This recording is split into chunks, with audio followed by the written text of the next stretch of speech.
A controversial practice that has ordinary citizens squaring off with the NYPD on a daily basis.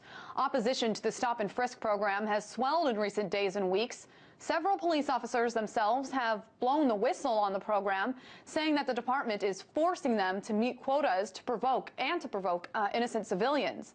Now, up until this point, there have been a lot of allegations and little evidence of wrongdoing.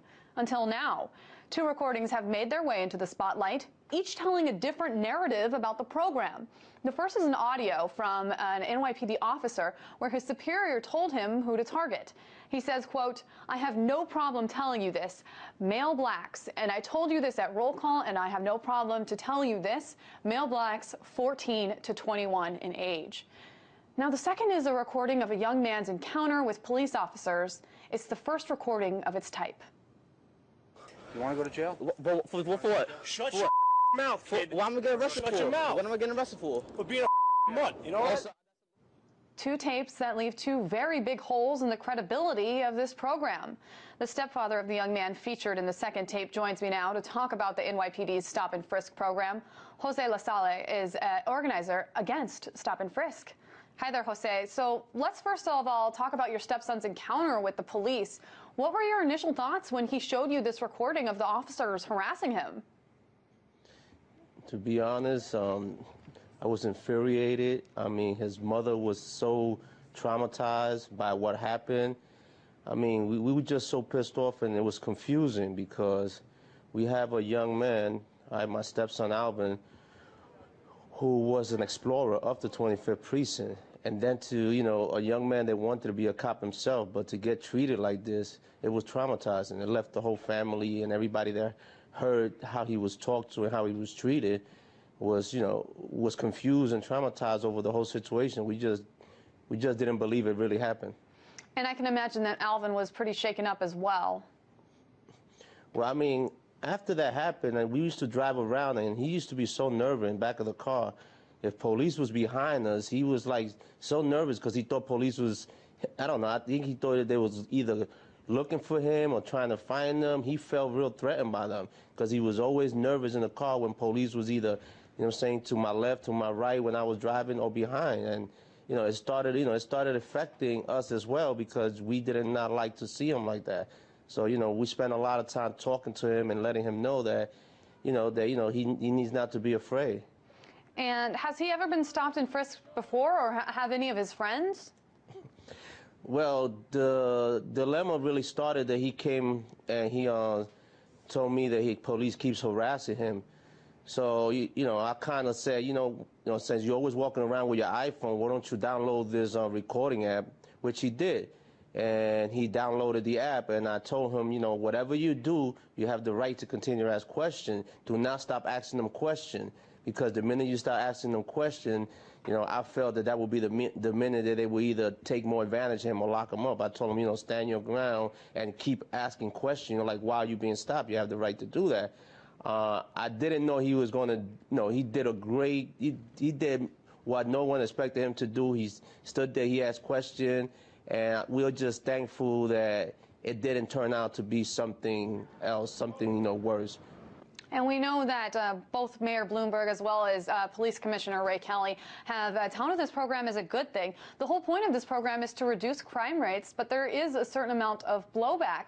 Critics say that these young men that are being stopped are not going to be comfortable going to police when they really do need help. What are your thoughts on this?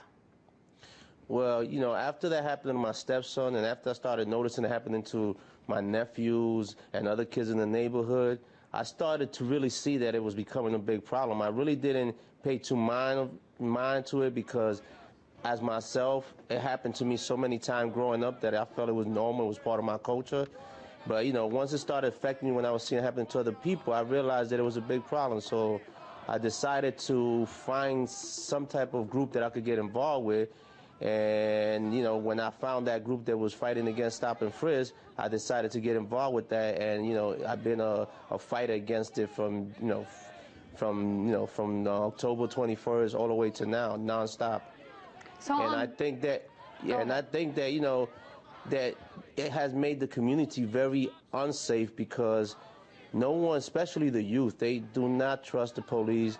they are more afraid of the police than they're afraid of anything that might be happening in the neighborhood that is negative.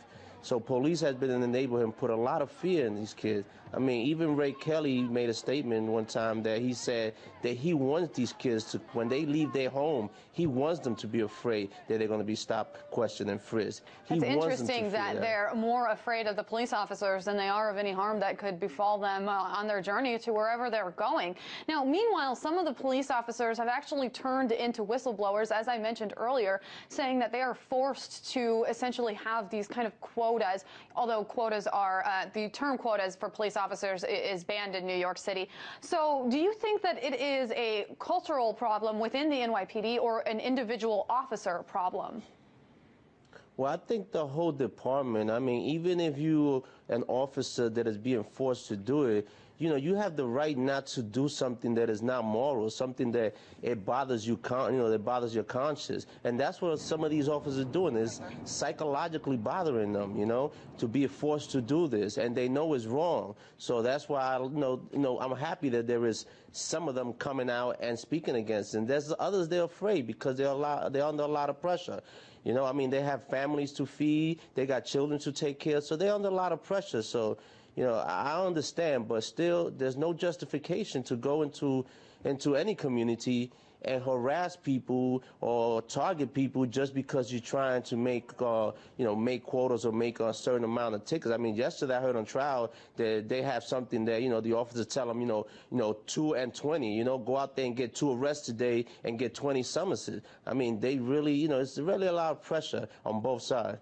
And certainly this videotape that your stepson made is shedding light, unlike we've ever seen before on this program. We'll have to see how his case plays out in the courts. Jose LaSalle, organizer against Stop and Frisk and stepfather of Alvin, the boy that you saw in that video, thank you for joining us. Thank you. Thank you for inviting me.